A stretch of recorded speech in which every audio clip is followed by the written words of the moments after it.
دوستو، آج ہم آپ کو ایک بہت ہی سبق آموز واقعہ سناتے ہیں۔ ہم امید کرتے ہیں کہ یہ تحریر آپ کو ضرور پسند آئے گی۔ کسی زمانے میں ایک چور تھا۔ وہ ایک بادشاہ کے محل میں چوری کرنے کے ارادے سے گیا۔ رات کا وقت تھا اور محل کے ایک کمرے سے بادشاہ اور اس کی بیوی کی گفتگو کی آوازیں آ رہی تھیں۔ وہ کھڑے ہو کر سننے لگا۔ اگرچہ ایسا سننا غلط ہے، ناجائز ہے، چوری ہے، لیکن چور تو چوری ہی کرنے آیا تھا۔ آخر وہ چور ہی تو تھا۔ اس چور نے سنا کہ بادشاہ اپنی بیوی سے کہہ رہا ہے کہ میں اپنی بیٹی کی شادی ایسے آدمی سے کروں گا جو نہایت متقی و پرہیزگار ہو، بہت اللہ والا ہو۔ جب چور یہ بات سن رہا تھا تو اس کے دل میں خیال آیا کہ کیوں نہ میں کچھ ایسا بن کر دکھاؤں کہ بادشاہ میرے ہی ساتھ شہزادی کی شادی کر دے۔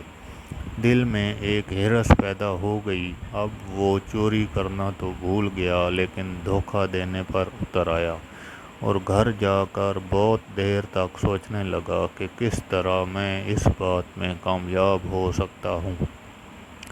پھر ایک تدبیر اس کی سمجھ میں آئی کہ بادشاہ کے محل کے قریب ایک مسجد ہے، اس میں جا کر بزرگانہ لباس پہن کر اور ان کی وضاقت اختیار کر کے وہاں دن رات عبادت میں مشغول ہو کر بیٹھ جاؤں تو شاید یہ بات بادشاہ تک ضرور پہنچے گی کہ کوئی آدمی یہاں ایسا متقی پرہیزگار جو دن رات اللہ کی عبادت میں مصروف ہے، تو ہو سکتا ہے کہ بادشاہ کی نگاہ میرے اوپر پڑ جائے اور میں شہزادی سے شادی کے لیے چن لیا جاؤں۔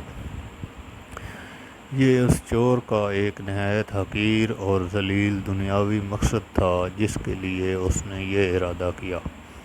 پھر اس نے اپنے پروگرام کے مطابق بزرگانہ لباس و پوشاک وضاقت اختیار کر کے اس مسجد میں جا کر نمازوں پر نمازیں، ذکر و تلاوت، مراقبہ سب شروع کر لی۔ دن گزرتے رہے اور لوگوں میں شہرت ہوتی گئی کہ کوئی بہت بڑے ولی یہاں آ گئے ہیں جو دن رات عبادت کرتے ہیں۔ یہاں تک کہ یہ بات بادشاہ تک پہنچ گئی کہ یہاں کوئی اللہ والے آ کر بیٹھے ہیں جو عوام زہد و عبادت میں لاجواب، تقویٰ و طہارت میں بے نظیر ہیں۔ جب بادشاہ کو یہ بات معلوم ہوئی تو انہوں نے اپنے ارادے کے مطابق غور و فکر شروع کر دیا کہ شہزادی کے متعلق جو سوچا تھا اس کے لیے اسی کا انتخاب کیوں نہ کر لیا جائے۔ بادشاہ نے اسی سلسلے میں گفتگو کے لیے اپنے وزیر کو بھیجا۔ وزیر اس شخص کے پاس مسجد پہنچا اور باادب ہو کر اس سے کہا کہ میں آپ کی خدمت عالیہ میں بادشاہ کی طرف سے ایک پیغام لے کر آیا ہوں۔ اس نے پوچھا کہ کیا پیغام ہے؟ تو وزیر نے بتایا کہ بادشاہ نے کئی سال پہلے یہ فیصلہ کر لیا تھا کہ وہ اپنی بیٹی کا نکاح ایک ایسے آدمی سے کریں گے جو بڑا متقی و پرہیزگار ہو، اللہ والا ہو، اور وہ اس کی تلاش میں تھے۔ ان کی نظر گئی تو جو نظر انتخاب آپ پر آ کر رک گئی ہے، لہذا بادشاہ نے مجھے بھیجا ہے کہ اس سلسلے میں آپ سے گفتگو کروں۔ یہ شخص جو کہ دراصل اسی تمنا و آرزو میں یہاں آ کر بیٹھا تھا، بہت دیر تک وزیر کی گفتگو سنتا رہا۔ اس کے بعد اس کی آنکھوں سے آنسو جاری ہو گئے تو وزیر نے پوچھا کہ کیا بات ہے؟ تو کہنے لگا کہ آج جو پیغام لے کر آپ آئے ہیں یہ پیغام مجھے منظور نہیں ہے۔ وزیر نے کہا کہ کیوں منظور نہیں ہے؟ اس شخص نے کہا کہ دیکھیے، میں صاف بات آپ کو بتاتا ہوں کہ میں اصل میں ایک چور تھا اور ایک مرتبہ بادشاہ کے محل میں چوری کے ارادے سے گیا تھا۔